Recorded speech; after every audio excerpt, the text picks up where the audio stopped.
And welcome to Science TV. Welcome to Science at Breakfast with me, Alan Hubbard, and the sign language interpreter this morning is Tobias Omondi. And we are here to keep you up to speed with what is happening in the country. Today is the 26th day of August 2025, and it is a beautiful Tuesday morning. You can engage with us on our social media platforms. That is Science TV Kenya at the Alan Hubbard, hashtag Science Breakfast, hashtag the Alan Hubbard. Or you can find us on web, that is at www.sciencetv.co.ke.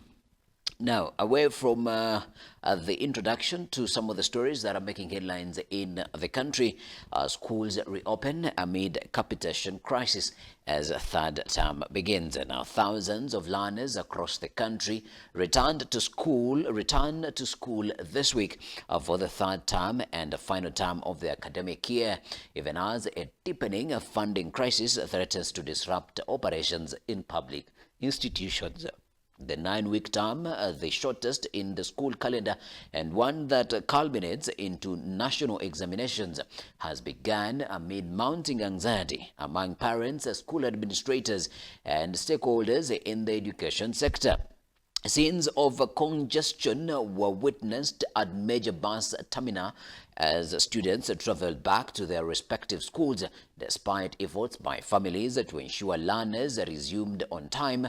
The cloud of uncertainty hangs heavy following the government's delay in releasing essential capitation funds. Now, the second term was prematurely cut short for many schools due to insufficient funding, and the same risk now threatens the current term. The situation has left parents frustrated and businesses that rely on the school calendar, such as booksellers and transport providers, under pressure. And away from that, now to other stories that are making headlines in the country as Kenya Moja movement gains momentum as new political player. Now, a new political tide is rising in Kenya, challenging both the government and the established opposition. Dubbed Kenya Moja, or the third force, this fast emerging movement, led by younger and assertive political figures, is positioning itself as a bold alternative to the current political establishment. With what began as a cautious testing of the political landscape is now evolving into significant force, gaining traction, steering national debate, and threatening to redefine the country's political future. And Saboti Member of Parliament Caleb Amisi echoed that sentiment, describing Kenya Moja as a generational transition. While critics within their own political homes have branded them rebels, the leaders of the Kenya Moja insist they are acting within the bounds of democratic principles. Here are details. Tunaona maovu. Leo hii Apostle tunanyoshewa kidole pale bunge. Na mimi nataka hawa waumini wajue. Hiyo kelele yote unasikia ni kutarget hawa bunge hapa. Instead of seeing the broad-based government, you see the broad-based corruption, BBC. Ukiangalia nyuma yake, unaona pesa kwa e-Citizen, 40 billion imekulwa. Kwa hivyo rais, ili umalize corruption, you must start with your house. Huyo mtu ndio bado anatuimbia mambo ya corruption. Apostle, hii kitambo itusaidie. Na waomba, wewe utuletee hizi vitambaa. We want to unravel the issue of corruption once and for all. Hizo hela ambazo mnasema wabunge mnawapatia bribes, hongo. Nyinyi ndio mnapeana hiyo hongo. Kwa hivyo mkishika mjumbe, mshike na ule aliyempa. Kama kuna mtu corrupt, tunataka ashikwe apelekwe kotini. Lakini si watu kusemekana ati wambunge ni corrupt. Wambunge ti corrupt, yule corrupt achukuliwe apelekwe kotini. Kama corruption iko State House, tunataka tuone watu wakiwekwa ndani. Hii kikosi ya Kenya Moja ama Kenya Mpya, sasa sisi ndio hawa jamaa Meshak, Shadrach na Abednego. Hatuko watatu, tuko zaidi ya hapo. Lakini ukituangalia, tumezingirwa kila mahali na maadui ambao wanataka kumaliza.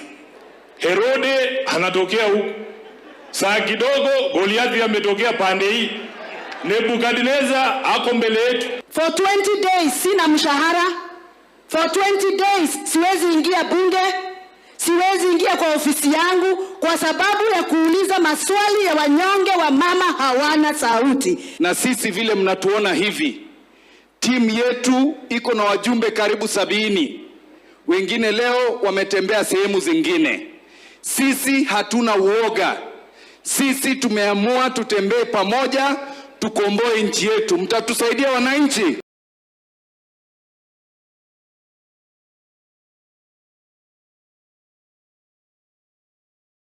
Away from that story now to 45 health facilities to be deregistered as a ministry uncovers widespread fraud in hospitals.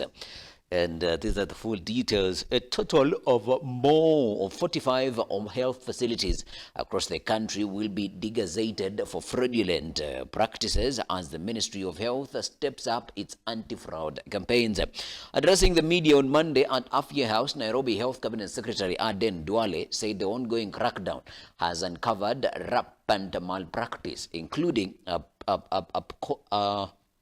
upcoding, falsifying records, converting outpatient visits into inpatient claims, and billing for non-existent patients. And he said these will add to the 40 facilities recently suspended by the Social Health Authority, alongside 728 already closed and 301 downgraded by the Kenya Medical Practitioners and Dentist Council. Here are the full details. At every stage of the claim process. 8 facilities in Mandera, 312 patients. We have the names of those patients. Went through 8 facilities in one town in one day, and making the claims to Social Health Authority.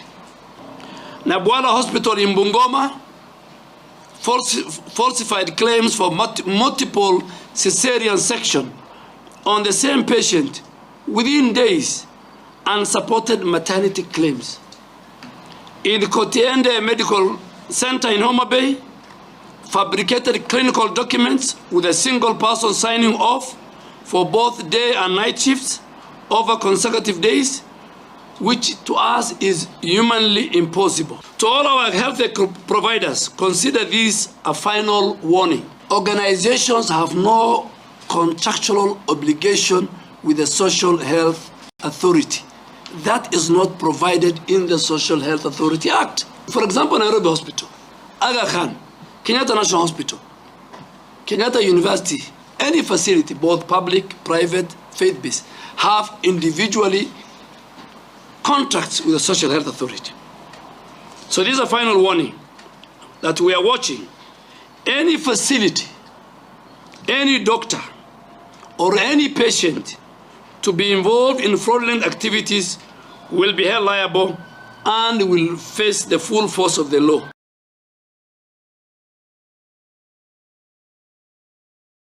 From that story now to no more Sufuria protests. Badi says the cost of living falling as shilling holds firm against dollar.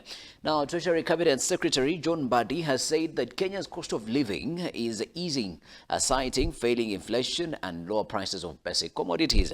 As the government launched the 2026-2027 budget-making process in Nairobi on Monday, Badi dismissed claims that the reduction in inflation was linked to technical changes in economic reporting, insisting the decline was real and reflected on household budgets. And according to the CS, data shows that prices of essential goods such as maize flour, fuel and sugar have eased compared to the highs experienced between the 2022 and early 2023. He added that the public protests of early 2023 over high prices, often symbolized by citizens carrying cooking pots on their heads, have since died down. Also, the CS is eyeing a whopping 200 billion Kenyan shillings in savings to continue boosting the economy. Here are the full details to this story.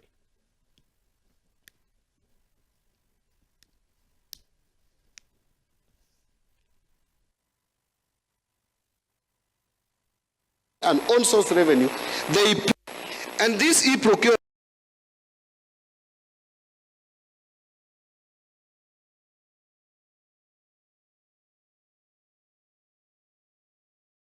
you people must implement it. This resistance I'm seeing, you will just have to stop it. Oh, it is not working. Gee, what? I am not going to buy that narrative. I know many people are frustrating this system. We are not going to allow it. You better embrace the system and get going. Otherwise, you will not procure. So someone has quoted 1 billion less, but is denied opportunity to do business with government because you want another person to win that tender. And so you will manipulate the documents. You will plug those papers. That is what we are trying to cure with e-procurement. Now we want to unify what we call Human Resource Information System with IFMIS, and to make sure that there are statutory deductions so that as we pay salaries, simultaneously KRA gets their pay, SHA gets the SHA, and NSSF and all that are recipients of statutory deductions get on time. Some counties pay 55% of their revenue of what they get, both from the national government and own source revenue. They pay 55% to staff. They have employed people who should not even be in the payroll, directors of everything.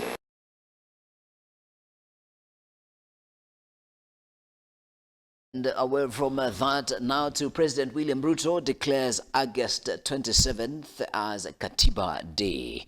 And President William Ruto has announced that August 27th will henceforth be observed every year as Katiba Day in commemoration of the promulgation of the 2010 Constitution. A proclamation from the Executive Office of the President on Monday said the day will serve as a reminder of the country's collective duty to obey, preserve, protect, and implement the Constitution promulgated on August 27th, 2010. Now, Ruto said the Constitution marked a turning point in Kenya's democratic journey, ushering in citizen-centered governance, devolution, equitable development, and stronger protection of fundamental rights and freedoms. And Katiba Day, Ruto added, will be a working day, but will be observed by all arms and levels of government, including schools and Kenya's diplomatic missions abroad. Institutions will be required to organize activities that foster constitutional awareness and civic engagement, he said. The announcement comes as Kenya prepares to mark the 15th anniversary of the 2010 Constitution on Wednesday. Here are the full details. No, there is no report on that, but that is important information that you need to have. It isn't another holiday. It would be a working day, but a day that is important to celebrate in the country. The stories that are making headlines in the dailies, and we started off with the Standard SHA ripoff. Now, in an unprecedented turn, less than a year after the Social Health Authority started paying claims by hospitals for services rendered in the footsteps of the National Health Insurance Fund, the process has spurred a public outrage.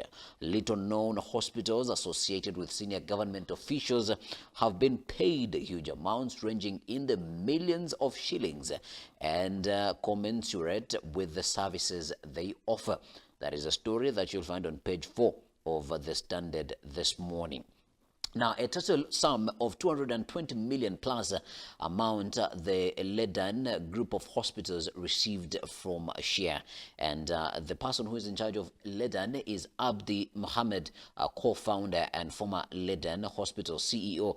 Currently, he is the chair of the Social Health Authority. So meaning that his hospitals have been benefiting directly from taxpayers' money. Now, Social Health Authority Chairman Abdi Mohammed used to own Ladnan Hospital, but he no longer owns it. There is no conflict of interest. Aden Duale, the Health Cabinet Secretary, says that just because he used to own, the CEO of SHA used to own the hospitals, and the hospitals are receiving money, there isn't any connection. All right? You will read in between the lines for yourself when you grab the copy of the Standard. Gloom at 15, 2010 Constitution on trial. Now, as the country prepares to mark Katiba Day tomorrow, following President William Ruto's declaration, a cloud of gloom continues to envelop its implementation as his administration strengthens violations selectively, implementing what favors it and races towards establishing a vindictive and authoritarian presidency. That is a story that you'll find on page 8 of the Standard this morning. From the Standard, now to the Daily Nation, 10 billion shillings of fraud plot exposes Shah woes, and the Nation or Daily Nation are also reporting the Shah scandal as their top story. Now, Health Cabinet Secretary Eden Duale revealed the conspiracy to steal from the Social Health Authority, saying authorities had blocked 10 billion bogus claims by corrupt hospitals, with which raises queries on the scale of potential undetected looting. That is a story that you'll find on pages 4 and 5 of the Daily Nation this morning. Now, the Daily Nation have gone further and broken down a few numbers, and these are some of the numbers. 10.6 billion value of rejected fraudulent claims lodged by rogue hospitals, and 3 billion applications under review due to missing documents. Then 2.1 billion suspicious pay demands subjected to further scrutiny. 1,029 number of rogue facilities closed or downgraded because of fraud. 82.7 billion total claims filed by hospitals for the 1 year Shah has been operational. 82.7 billion. That's a whole lot of money. And 53 billion amount paid to hospitals for services rendered and offered to patients ever since Shah was established. All right. Among other stories include His Highness the Aga Khan lands in Nairobi for 3-day visit. Grab yourself a copy of the Nation to get to read about that story. Seen here, welcomed by the Prime Cabinet Secretary Musalia Mudavadi and the Cabinet Secretary of Foreign Affairs in that docket. So you will read about that as well. In your Healthy Nation door-to-door outreach, you will read on how health facilities and healthcare is being brought closer to members of the community. And again, in health, good news for 7,414 striking UHC medics after a protracted dispute. The government has finally agreed to employ disgruntled medics on permanent and pensionable terms starting next month. And that is a story that you'll find on page 6 of the Nation this morning. Now, Katiba at 15. How members of parliament have betrayed Kenyans on taxes, debt. And while the 2010 constitution granted the parliament greater influence in budget making, members of parliament have enacted laws hostile to the public, such as the Finance Bill 2024, which introduced numerous additional taxes. The government withdrew the proposed law only after youth-led protests. That is a story that you'll find on page 8 of the Nation this morning. And that sums up about the dailies this morning. When we come back, we're coming back with a sport roundup, and we're going to be talking about a war-torn Sudan that defied the odds to reach CHAN semi-finals. Grab yourself a cup of tea. Torn Sudan defy odds to reach CHAN semi-finals, and Sudan entered the African Nations Championships as rank outsiders. Its home league is almost non-existent in a country ripped apart by civil war, and the squad had only a few days of training together.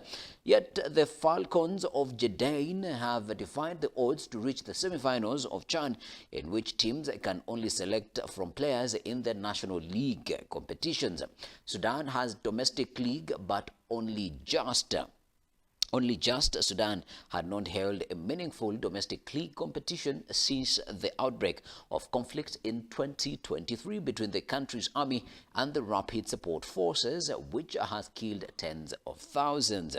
Now, the country's two most successful clubs, Al Hilal and Al Merrikh, have been playing some 5,000 kilometers to the west in the Mauritania League, following a lull in the fighting earlier this year. They returned and joined joined 6 other clubs for a month-long Sudan Elite League. And the mini league was organized by African Football's governing body CAF to enable Sudan to select clubs for the Continental Championship set next season. It also created a CHAN squad. That squad had only 4 days to train before their arrival at CHAN, with Ghanaian coach James Kwesi Appiah openly fearing his players could not be competitive with so little practice. But the side found a way through, drawing twice and whipping Nigeria 4-0 to top their group. Now, their quarter-final against Algeria ended level, but Sudan won 4-2 on penalties. Sudan have matched their previous best in 2011 when they hosted the tournament and reached the last 4. Now, midfielder Abdel Raouf attributes the team's success to the technical staff led by Appiah, the former Ghana national team. And goalkeeper Mohamed Aboja, who saved 2 sport kicks against Algeria, praised Appiah in the same spirit. Now, under Appiah's guidance, Sudan have also made the cut for the 2025 Africa Cup of Nations in Morocco and are lying third in their 2026 World Cup qualifying group, 1 point off leaders, the Democratic Republic of Congo. Now, speaking about that club, they're going to be playing in the semi-finals against Madagascar, and that match is going to be played today at half past 1700 at past 5 p.m. East African time. Now, away from that to other news that are making headlines in the world of sport. Tonight, we're going to be seeing matches played in the Champions League qualifications, where we're going to be seeing Kairat Almaty, who are going to be playing against Celtic. Pafos FC are going to be playing with FK Crvena Zvezda, and Stans Graz is going to be playing with Bodo Glimt. And those are the Champions League qualifications that are going to be played today. Now, to get to watch to see how the Premier League table is looking like. 2 matches have been played so far, and Arsenal are top of the league, won both matches, and they have scored a whopping 6 goals. They have scored a multitude of goals, which is 6.